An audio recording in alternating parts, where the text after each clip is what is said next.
우리 성도님들이 기도해 주시고 또 관심을 가져주셔서 은혜 가운데 교육자 수련회, 노예 교육자 수련회를 잘 마쳤습니다.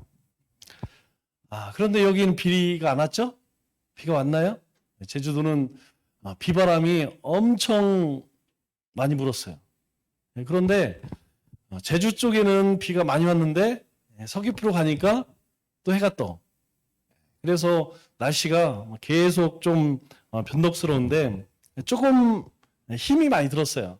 왜 힘이 드느냐면 우리가 어떤 일정을 짤 때 그렇잖아요. 이제 여기서 예를 들어서 우리가 저기 음성을 간다. 그러면 음성에 가는 동안에 일정을 이렇게 짜서 가는 동안에 여기 들려서 쉬고 여기서 밥 먹고 여기서 뭐 레크레이션을 하고 그렇게 이제 쭉 일정을 짜서 가면 좋은데 음성 가기 전에 어디 들렸다가 또 후진을 해서 또 공항 갔다가 이러면 여러분 어떻죠? 시간도 2배로 걸리고 그리고 굉장히 힘이 들겠죠. 비가 오니까 이제 원래 짰던 일정대로 못 하니까 서귀포에 갔다가 또 한라산에 갔다가 다시 서귀포로 왔다가 막 이렇게 왔다 갔다 하니까 일정도 제대로 소화를 못 하고 계속 버스 타고 다니니까 제가 멀미를 웬만해서는 안 하는데 멀미가 나더라고요. 그리고 오늘은 또 오는데 제가 여러분 말고기 드셔보셨나요? 말고기? 말고기가 좀 비싼 것 같은데 말고기 대신 소고기를 먹지 말고기를 먹는지 모르겠어요. 하여튼 말고기를 먹고 나니까 별로 이 속이 좀 안 좋은 것 같아요.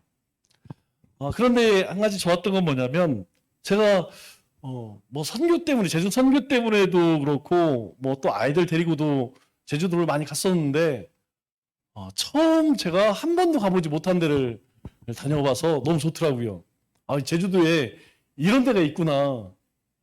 많이 그래도 웬만한 데는 다 갔다고 생각했는데 제가 안 가본 데만 또 가서 제가 보지 못했던 새로운 모습을 보게 되었습니다.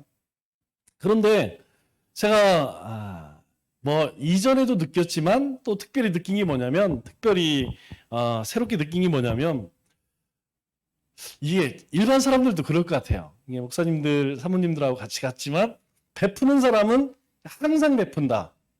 베푸는 사람은 항상 베푼다. 안 베푸는 사람은 항상 안 베푼다. 그렇더라고요. 항상 뭐 커피를 사고 뭐 밥을 사고 또 뭐 이렇게 중간중간에 간식을 사시는 분들은 늘 사요. 그런데 그렇지 않은 분들은 늘 얻어먹어. 그런 것들이 좀 이번에 많이 보이더라고요. 그럼 우리가 많이 베풀고 많이 나누면 가난해질까요? 아니면 우리가 악착같이 열심히 모으면 부자가 될까요? 그럴 수도 있고 안 그럴 수도 있겠죠. 그러나 성경은 이런 말씀을 하십니다. 잠언 11장 24절 말씀을 보니까 흩어 구제하여도 더욱 부하게 되는 일이 있으나 여기서 이제 참 감사한 말씀이 더욱이란 말이죠. 더욱 부하게 되는 일이 있으나 과도히 아껴도 가난하게 될 뿐이니라 이런 말씀이 있어요. 그러니까 우리가 열심히 하나님이 기뻐하시는 일에 베풀고 나눈다 해도 결코 가난해지는 것이 아니고 더 부해진다는 것이죠. 그리고 내가 과도히 아껴갖고 저금을 많이 하고 많이 모은다고 하여서 반드시 부자가 되느냐? 가난하게 될 뿐이다. 그렇게 이야기를 합니다. 여러분 재물은 축복은 그런 것 같아요. 사람을 통해 옵니다. 그래서 우리말에 인사는 만사다 이런 말이 있죠. 우리가 어떤 일을 할 때에 좋은 직원 또 아이디어가 좋은 직원 성실한 직원 또 열정이 있는 사람들 그런 사람들과 같이 일을 하게 되면 굉장히 좋은 결과를 맺게 됩니다. 그런데 여러분 세상만 그런 것이 아니고 하나님의 나라도 마찬가지예요. 하나님의 나라에도 하나님께서 말씀하신 그 말씀을 쫓아서 믿음을 가지고 열심히 부지런히 열정을 품고 일을 하게 되면 그 열매는 항상 풍성하죠. 교회도 마찬가지입니다. 교회도 어떠한 사람들이 어떠한 마음을 가느냐에 따라서 열매도 결과도 달라지죠. 분명한 것은 많이 베풀면 여러분 좋은 사람들이 많이 늘어나겠죠. 내가 많이 베풀고 나누면 내 주변에 그 혜택을 입은 많은 사람들이 있어서 결국은 그 사람들로부터 내가 또다시 도움을 받게 되어서 더 부하게 된다는 것이죠. 반대로 내가 막 구두쇠같이 인색하게 살면 여러분 그 사람으로부터 사람들이 더 늘어나겠습니까? 끊어지겠습니까? 끊어지죠. 우리말에도 곳간에서 인신난다는 이야기 있잖아요. 그죠? 그렇게 자기밖에 모르고 그리고 악착같이 사는 사람들 보면 오히려 사람들이 다 끊어지기 때문에 더 물질이 늘어나기 어렵죠. 그래서 우리 이 잠언을 통하여서 깨닫는 것은 무엇이냐면 항상 그리스도인은 하나님이 기뻐하시는 일이라면 베풀고 나누는 삶을 살아라. 움켜쥐는 것보다 베풀고 나눌 때에 하나님께서 그 삶 가운데 더 부어주신다. 그렇게 약속을 하시죠. 우리 주변에 보면 아직도 예수님을 모르는 사람들이 수두룩합니다. 우리가 매일 만나는 사람이 아닌 우리가 잠깐만 세상 사람들이 사는 곳에 가면 정말 의외로 우리가 통계적으로 20%면 10명에 2명, 3명은 예수 믿는 사람 아니겠어요? 그런데 의외로 세상에 나가면요. 세상 사람들을 보면 예수 믿지 않는 사람들이 거의 대부분이에요. 드물게 예수 믿는 사람 보게 되지 대부분은 예수 안 믿습니다. 그러면 어떻게 하나님이 살아계시고 우리를 사랑하신다는 것을 우리가 그 사람들에게 보여줄까요?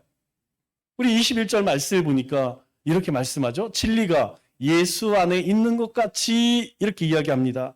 하나님은 진리가 어디 있느냐? 예수님 안에 있다. 이렇게 말씀하세요. 왜 그럴까요? 예수님이 이런 말씀하시죠. 요한복음 14절에 내가 곧 길이요 진리요 생명이니 라고 이야기합니다. 예수님께서 이 땅에 오셔서 예수님을 따르는 많은 무리들에게 내가 곧 길이요 진리요 생명이니까 나로 말미암지 않고는 아무도 하나님 나라에 갈 수 없어. 그렇게 이야기해요. 진리는 예수님 안에 있고 예수님이 곧 진리 자체다. 그렇게 이야기하죠. 왜 그렇게 이야기할까요? 여러분 중요한 사실이 우리가 세상이 어떻게 만들어졌을까? 아무도 몰라요. 이 땅에 어떤 성인도 내가 세상을 만들었다 이런 사람 하나도 없습니다. 오직 하나님만 성경에만 내가 태초에 이 말씀으로 세상을 만들었다라고 선포합니다. 그리고 어떻게 만들었는지 첫째 날, 둘째 날 이 얘기예요. 다시 시작해서 이 세상은 하나님이 창조하셨다는 거예요. 창조하셨을 뿐만 아니라 이 땅에 예수님을 보내주셔서 그 예수님의 십자가의 은혜로 구원을 얻게 하셨다는 거예요. 또 예수님께서 이 땅을 떠나시면서 그 거룩한 영을 우리에게 보내주셔서 우리로 하여금 하나님이 세상을 만드시고 지금도 다스리시고 그리고 예수님 통해 구원하시고 그리고 결국에는 심판하실 것이라는 것을 성령님을 통해서 우리에게 알게 하신다는 거예요. 여러분 이 사실은 하나님이 세상을 만드실 때부터 이후에 세상이 이제 심판당할 때까지 변하지 않는다는 거예요. 그래서 진리라고 이야기합니다. 여러분 예수님 안에 진리가 있다라는 이야기는 바로 예수님을 통하여서 하나님을 보게 되고 예수님을 통하여서 예수님이 누구신지를 알게 하고 예수님을 통하여서 성령님께서 우리에게 무엇을 깨닫게 하는지 알게 하신다는 것이죠. 그래서 우리가 예수님으로부터 듣고 예수님으로부터 가르침을 받는 것이죠. 우리가 예수님을 믿고 예수님으로부터 예수님을 주님으로 고백하는 삶을 산다는 것. 그게 뭡니까? 결국은 진리를 듣고 진리의 가르침을 받는다는 것이죠. 하나님께서 우리에게 말씀하신 그 말씀들, 그것을 우리가 듣고 그것을 통하여서 우리가 어떻게 살아야 하는지 그것을 알게 된다는 거예요. 왜 그렇게 하실까요? 그 이유는 무엇이냐면 바로 이 말씀을 통해서 진리를 통하여서 예수 그리스도를 통하여서 우리로 하여금 온전한 사람으로 그렇게 자라는 것이 우리를 향한 하나님의 계획이라는 거예요.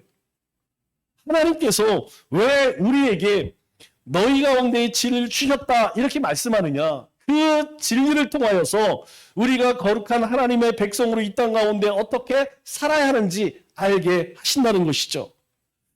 예수님이 자신을 믿는 유대인들에게 뭐라고 말씀하시냐면 이렇게 이야기합니다. 이 유대인들은 율법 가운데 살았던 사람들이에요. 그래서 율법만 지키면, 그리고 우리는 할례 받은 아브라함의 후손이기 때문에 당연히 천국에 간다고 생각을 했죠. 그럼 그들에게 요한복음 8장 31절 32절에 뭐라고 이야기하냐면, 예수께서 자기를 믿는 유대인들에게 이르시되, 좀 특이하죠. 예수께서 이르시되 보통은 이렇게 이야기하는데, 예수님께서 자기를 믿는, 그러니까 이 사람들은 유대교에서 기독교로 개종한 사람들을 이야기하는 거예요. 그들에게 너희가 내 말에 거하면 참으로 내 제자가 되고 진리를 알지니 진리가 너희를 자유롭게 하리라. 우리가 잘 아는 말씀이죠. 우리가 진리를 알지니 진리가 너희를 자유롭게 하리라. 이 말씀은 잘 압니다. 그런데 31절에 뭐라고 이야기하죠? 너희가 내 말에 거하면 참으로 내 제자가 되고, 그리고 진리를 알지니 진리가 너희를 자유케 하리라. 그런데 그 대상이 누구냐? 유대인들이라는 거예요. 그들은 우리는 할례를 받았어. 그리고 우리에게는 율법이 있어. 그래서 우리는 선민이야. 그렇게 살았던 사람들에게 예수님이 뭐라고 말씀하시냐면, 너희가 내 말에 거하면, 이렇게 이야기해요. 말씀에 거하는 것, 그것이 곧 진리 가운데 거하는 것이다. 그렇게 얘기하죠. 이게 왜 중요하느냐? 내 말에 거하면 너희가 참 제자가 되고 참 자유를 얻는다. 이렇게 말씀하는 거죠. 즉, 내 제자가 되는 길은 다른 것이 아니라는 거예요. 내 말에 거할 때 내 제자가 된다는 것이죠. 내 말이 무엇입니까? 예수님이 오셔서 하신 말씀이 무엇이냐면 다른 것 아니에요. 지금 너희가 죄 가운데 있다. 그러나 돌이키지 않으면 모두 멸망받는다. 그래서 하나님이 누구신지, 하나님이 왜 예수님을 보내셨는지, 그리고 하나님의 거룩한 백성으로 어떻게 살아야 하는지 너희가 이제는 바뀌어져야 한다, 새로워져야 한다, 그렇게 이야기하는 것이죠. 왜? 그렇게 하지 않으면 제자가 되지 못한다, 이 얘기예요. 오늘 우리도 마찬가지입니다. 우리가 주님의 제자로서, 주님의 거룩한 백성으로서 우리 가운데에 말씀을 떠나서 말씀 없이 절대로 하나님의 백성으로 살아갈 수 없다는 거예요. 더 큰 문제는 무엇이냐? 32절에 말씀하고 있는 이 진리 가운데에 참 자유를 얻지 못한다는 것이죠. 여러분, 우리가 자유를 얻는다는 말은 무슨 의미일까요? 자유를 얻는다는 것은 우리가 선을 행할 수도 있고 악을 행하지 않을 수 있는 능력, 그게 자유라는 거예요. 그냥 내 마음대로 하는 것이 자유가 아니고, 우리는 하나님이 원하시는 대로, 하나님의 뜻대로 살아가고, 그리고 하나님이 기뻐하지 않는 일을 하지 않는 것, 그게 참된 자유라는 것이죠. 참된 자유는 우리가 주님 안에 머물 때, 말씀 안에 거할 때, 진리 안에 거할 때에 하나님의 뜻을 행할 수 있는 능력이라는 거예요. 그런데 본질적으로 우리에게 그런 능력이 있습니까? 여러분, 우리에게 그런 능력 없어요. 그런데 그 능력이 우리 가운데 그 참 자유를 누리기 위해서는 전제 조건이 무엇이냐? 바로 말씀 안에 거하는 것, 그것이 중요하다는 것이죠. 여러분, 말씀 안에 거하는 것이 무엇입니까? 말씀 믿고 따르는 거 아니겠어요? 말씀에 순종하는 거 아니겠어요? 아무리 우리가 성경 말씀을 읽고 묵상한다 할지라도 그 말씀이 우리 생활 가운데에서 행해지지 않으면 아무 의미가 없다는 거예요. 여러분, 요즘 욥기서를 묵상하면서 이제 조금씩 어려워지기 시작해요. 왜냐하면 1장에서 하나님이 욥을 사랑하고 그리고 욥을 통하여서 막 자랑을 하죠. 그런데 사탄이 이제 시험하는 것, 거기까지는 이해가 돼. 그런데 엘리바사가 나오고 빌닷이 나오고 소발이 나오면서 이게 도대체 무슨 의미인지 이게 아리송해요. 여러분, 엘리바스를 통하여서 이 욥에게 위로랍시고 이야기하는 그 위로들이, 그 엘리바스의 말이 여러분 틀린 말이 있습니까? 여러분 틀린 말 하나도 없어요. 옳은 말입니다. 그런데 문제는 지금 그 말이 욥에게 과연 합당하느냐, 욥에게 위로가 되느냐. 여러분 엘리바스의 말은 요점을 이야기하면 인간모에 네가 죄짓기 때문에 너 벌 받는 거야. 여러분 우리도 그렇게 생각하지 않아요? 우리 가운데 어떤 문제가들이 찾아오고 어떤 고난이 찾아오면 가장 먼저 내 자신을 돌아보죠. 그런데 그 문제에 대해서 누구만 알 수 있느냐? 자신만 알 수 있는 거예요. 그런데 그런 속사정은 다 덮어두고 네가 죄졌으니까 너 하나님 앞에 벌 받는 거 회개해. 욥이 그 이야기를 들을 때 위로가 될까요?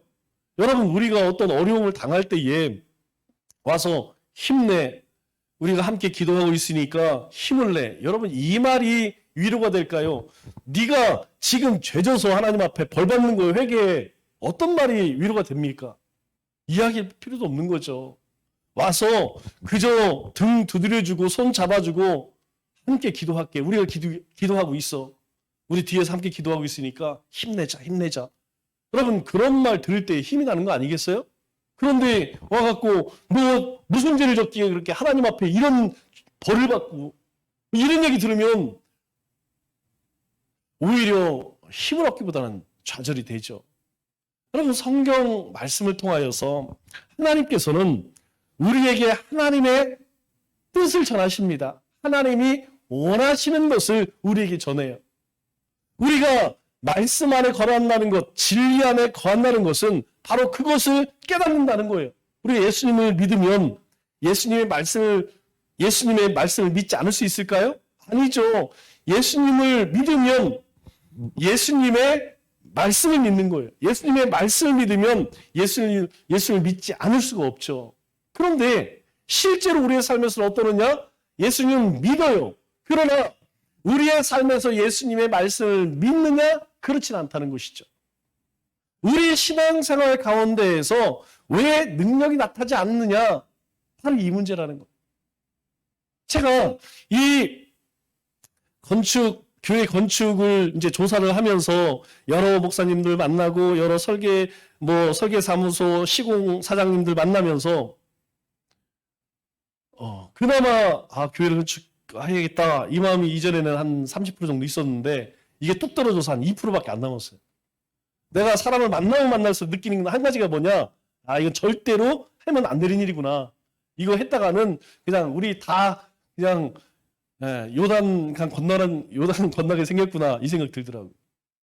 그런데 그거는 사람의 눈으로 봤을 때이고 그러면서 그 일들을 전부 묵상하면서 제 마음 가운데에 확신 하나 올라오는데 그것이 무엇이냐면 하나님의 기적을 경험할 것이냐.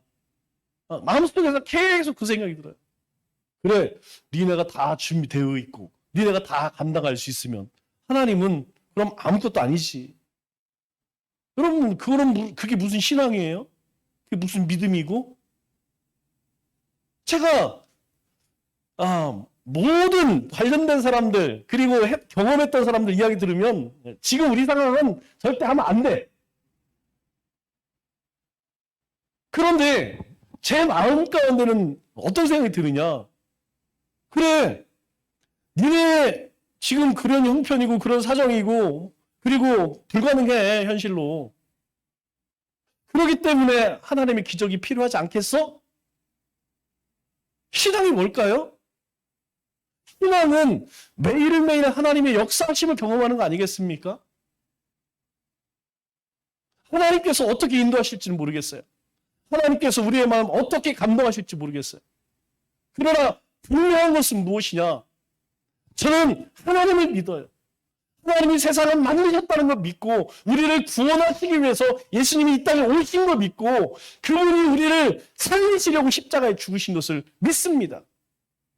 그리고 우리에게 영원한 부활의 첫 열매가 되어주셔서 누구든지 예수님을 믿으면 영원히 죽지 않는다는 것을 믿어요.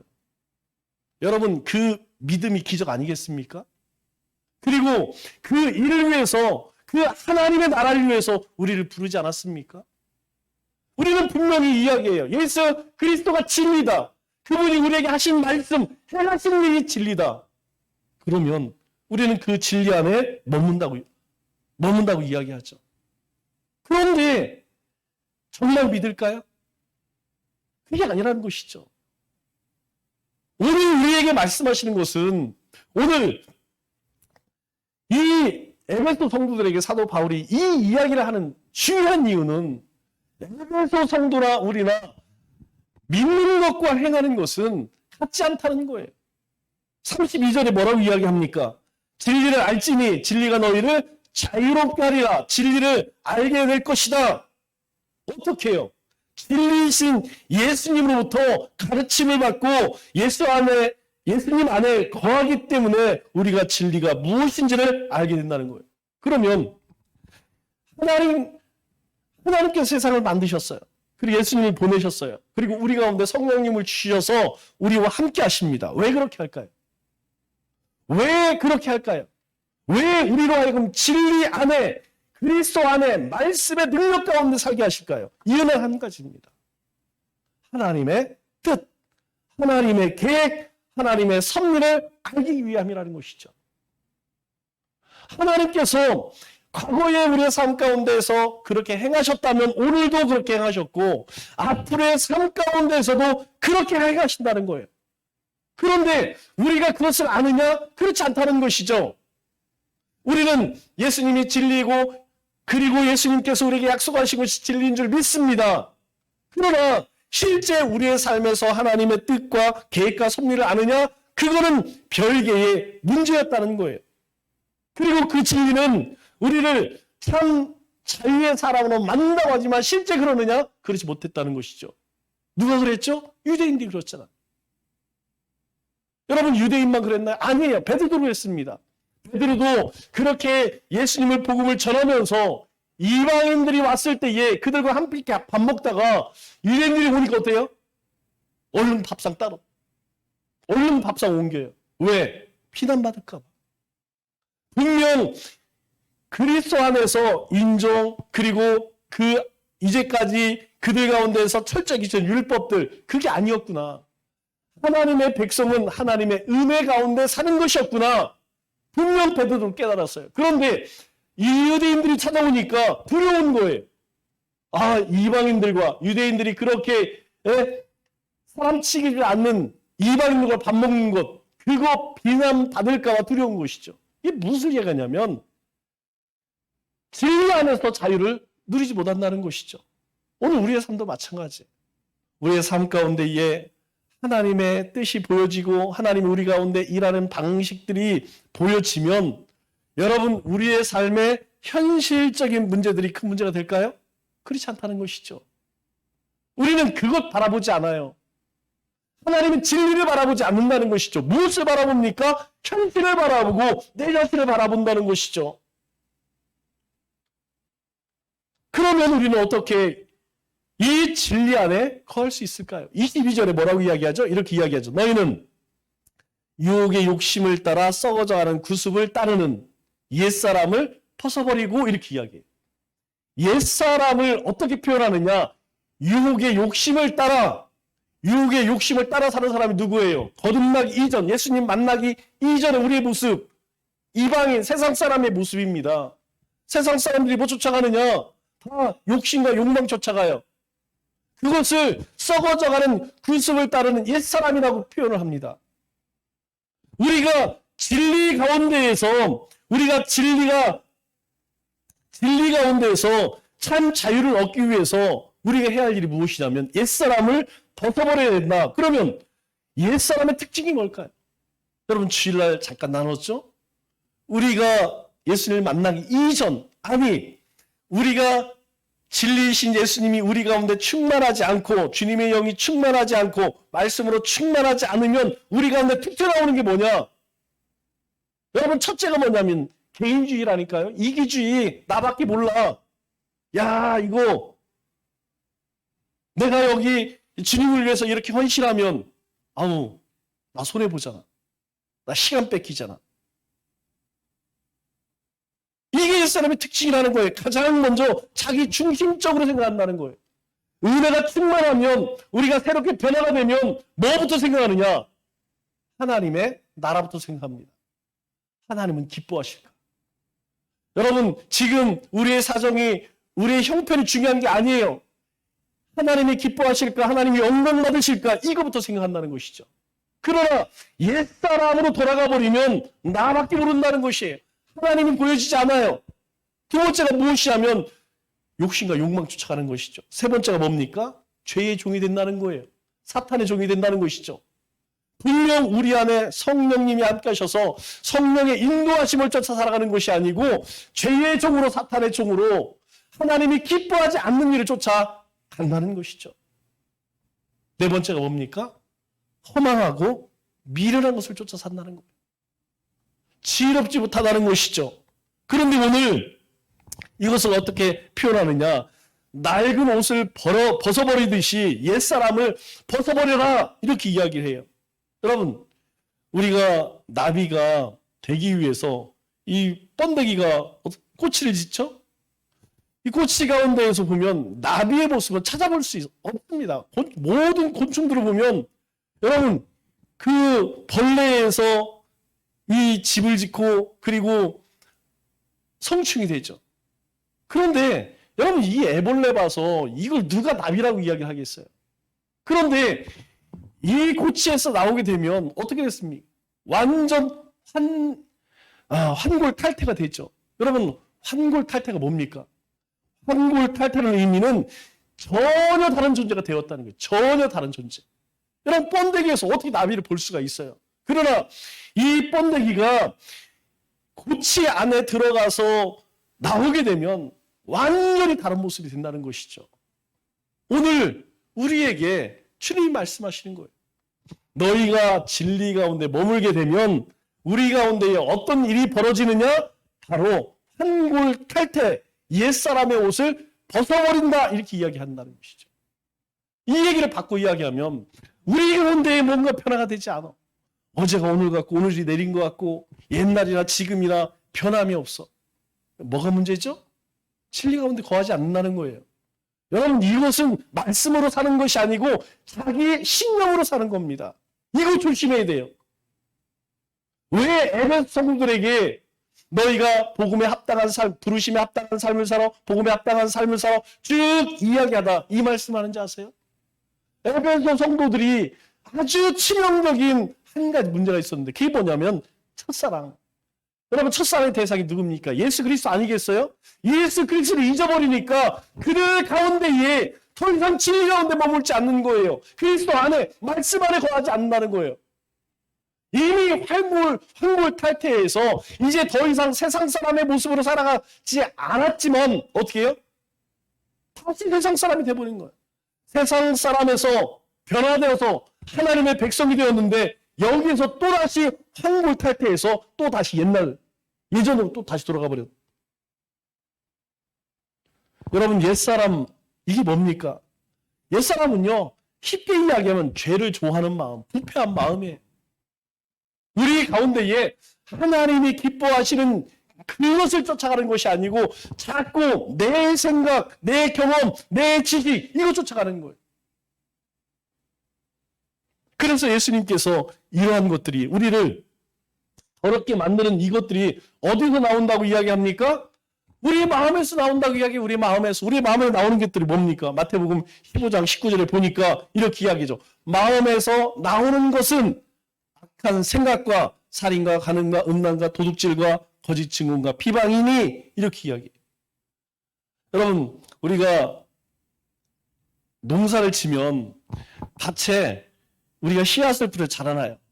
그런데 조금 지나고 나면 이게 도대체 여러분 무슨 밭인지 알겠어요? 무슨 말인지 몰라요. 왜냐하면 잡초가 얼마나 자라는지 이 잡초를 뽑아내지 않으면 도대체 어떤 게 곡식이고 어떤 게 이게 알 수가 없습니다. 그런데 여러분, 처음부터 잡초들이 이렇게 자랄까요? 아니에요. 처음에 씨앗을 뿌리면 이제 씨앗들이 자라죠. 그런데 처음에 잡초들이 조그맣게 자라납니다. 자라기 시작하죠. 그러다가 조금 게을러서 그것을 제거하지 않으면 잡초들이 어떻습니까? 어느 사이에 이게 잡초밭이 돼버려요. 여러분, 우리가 가꾸려고 하는 것은 열과 성을 쏟아붓지 아니하면 여러분 좋은 결과를 절대 얻을 수 없다는 것이죠. 우리가 씨만 뿌리고 끝나버리면 수확할 수 없다는 거예요. 계속해서 뭘 해야 되느냐? 계속해서 잡초가 자라면 뽑아줘야 된다는 것이죠. 뽑지 않으면 여러분 이 열매를 거두기가 어렵다는 것이에요. 그런데 참 이상한 것은 무엇이냐면 곡식은 그렇게 우리가 관심을 갖고 열정을 가지고 키워야 되는데 잡초는요 그냥 아무 신경을 안 써도 얼마나 잘 자라는지 몰라요. 곡식이 잡초처럼 그렇게 잘 자랐으면 좋겠어. 그냥 냅둬도 그냥 잘 자랐으면 좋겠어. 여러분 혹시 잡초에게 농약 치는 사람 있을까요? 야, 이거 잡초가 이게 병이 들었네? 이상하게 잡초는 병도 안 들어. 그런데 내가 거두고자 하는 이 곡식은요, 이상하게 병도 잘 들고 죽기도 잘하고 물 얹어 보세요. 그냥 노랗게 타 죽는다니까요. 물 부어야지, 잡초 뽑아줘야지. 보통 있는 게 아니에요. 그런데 잡초는요, 그냥 내리려도 약도 안 치고 관심 안 가져도 얼마나 잘 자라는지 몰라요. 여러분, 오늘 우리의 삶 가운데에서 우리의 마음의 밭에서 이 악한 생각, 더럽고 추악한 이 잡초들이 우리 가운데에서 계속 나온다는 거예요.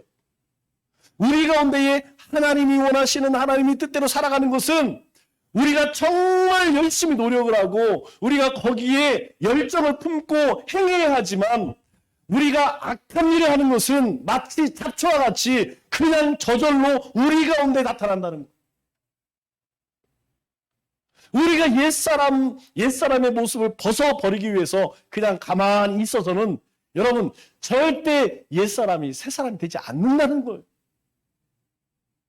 우리 가운데에 이것을 위해서 전심전력 매일매일 몸부림치지 않으면 이 말씀을 붙들고 몸부림치지 않으면 내가 죽어지고 또 죽어지지 않으면 여러분 내 안에 이 잡초들이 내 마음 가운데 자라는 이 악한 살인감 이것들이요 우리를 점령해 버린다는 건 우리의 삶을 점령해 버린다는 거.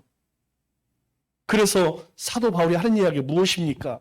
그 잡초를 제거해야 한다. 우리 마음 가운데 나오는 이 죄들을 깨닫고 회개하고 결단하고 그리고 옛사람을 벗어 버려야 한다. 그렇게 이야기하는 것이죠. 여러분 이것을 주님이 뭐라고 이야기하세요? 이것을 주님께서 거듭남이라고 이야기합니다. 이것을 주님께서 새로움이라고 이야기하는 거예요. 우리가 그리스도 안에서 새로운 피조물이 된 것이요.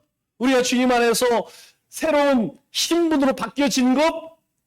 여러분 예수를 믿어서 한 번에 바뀌어지지 않는다는 거예요. 왜? 우리의 악한 속성이요. 매일매일 새로워지고 매일매일 거듭나지 아니하면 나도 모르는 사이에 또다시 옛 모습으로 가게 된다는 것이죠. 여러분 내가 죽어야 합니다. 내가 죽어질 때에 옛사람의 모습을 벗어버릴 수 있다는 거예요. 말씀을 맺겠습니다. 주님께서 우리에게 진리 안에 머물라. 주님의 말씀 안에 머물라. 예수 그리스도 안에 머물라. 주님의 영, 진리의 영, 성령님 가운데 머물라 말씀하십니다. 그렇지 않으면요. 후패한 우리 옛 모습을 벗어버릴 수 없어요. 우리가 주님 하지만 여전히 우리는 옛 모습으로 악하고 추한 것들을 가지고 살아갈 수밖에 없다는 것이죠. 남은 3일도 진리 안에 우리의 옛 모습을 벗어버리고 날마다 주님을 닮아가는 우리 거룩한 믿음의 권속들 되시길 주님의 이름으로 축원합니다.